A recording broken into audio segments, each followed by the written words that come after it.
Welcome! This is an introduction to a chemist's view of concentration. Here's what we're doing. I'm going to give you the idea with a new equation, explain how the equation links to the unit, and do a sample calculation and give you some questions to practice before you come to class. Okay, concentration, often abbreviated in my little language to concentration. I asked Year 7 the other day to make me a concentrated and then a dilute cup of coffee. And you can see even they could do it. We have this very dark concentrated cup of coffee there, and we're very, a lighter color there. And if you look at that chemically, you can see that there's just more particles in the concentrated one, and then there is less particles in the dilute one. But that's only half the point. The other half is that it's in a particular volume. So concentration must be a measure of the substance in a particular amount of volume. And that's pretty much it. Concentration is the number of moles divided by the volume. If we use that equation with some units, N will be a number of moles. Volume will always be measured in liters, and the unit there is always moles per liter. Now that's actually really important. No matter what happens, always be measuring volume in chemistry in liters. So if it gives it to you in mils, you've got to convert it to liters. Now one other interesting point before we move on is this unit, moles per liter, is, I often write it out like that, but you will see it abbreviated to capital M because we want more letter M's. Capital M is molarity,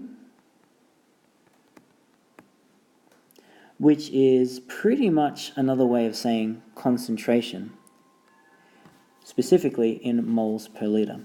This will make more sense when we do an example. Just a sample question. Calculate the concentration of 2.5 grams of sodium chloride in 200 mils of water. Well, to do that we need C equals N over V, but to do that first we actually need N. So we better do that first. N equals M over molar mass. My mass here is 2.5 grams, and a lot of you guys will know by now the molar mass of NaCl is 58.44. And if I plug that into my calculator, I get 0.042777892. Okay, bringing that across, changing color to blue, C equals N over V, that's my C. That's my C. N.042777892 divided by the volume, 200 mils in liters, which means my decimal point goes 1, 2, 3, 0.0200. I'm going to come through in yellow and just do the units there.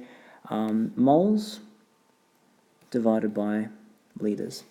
Finally, plugging that into my calculator, it is 0.21389459 moles per liter. And then I'm going to round that off to two significant figures there, 0.21 moles per liter. And then I like to highlight the last step, make sure the marker knows exactly where my final answer is. Good job. Now just looking one last time at the screen, what do I do here? I'm calculating the concentration, so I do my C equals N over V. In order to find my N, I've come down to do N equals M over molar mass, found N, brought it across, and substituted in with the value for 200 mils as my volume. I have to make sure that I convert that into liters, and then my units follow through, so I make sure that I write 0.21 moles per liter. And finally, just for confusion, just like I said before, we often abbreviate moles per liter to molarity, so it would be 0.21 capital M, and out loud we would say that is a solution of 0.21 molarity, or we could just as easily say it's got a concentration of 0.21 moles per liter.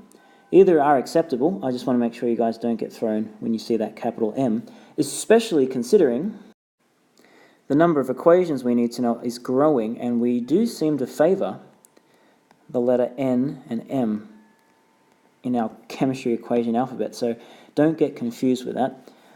Moles per liter is also abbreviated to capital M for molarity. Now these are the questions I want you to have a go at before you come to class, so that we can talk about the answers and work through some problems in the first 5 minutes without wasting too much time. Now from page 259 I got worked answers for a sample on the next slide here, so you can finish here and get stuck in, or watch for some working on the next slide. Thanks team. If you're still with me, I'm just going to do this one here. I'm not going to talk out loud, I'm just going to do my working and come back to it. Written out what I know, question mark, I've changed to blue pen, rearranged my equation, and then I'm just going to plug that into my calculator. Answer is 0.044. Litres cancels with litres, so that leaves me with moles. Looking at significant figures, I've got 2 and 2, so my answer needs to be 2 significant figures. I've already got that there, so 2 significant figures. And we're done.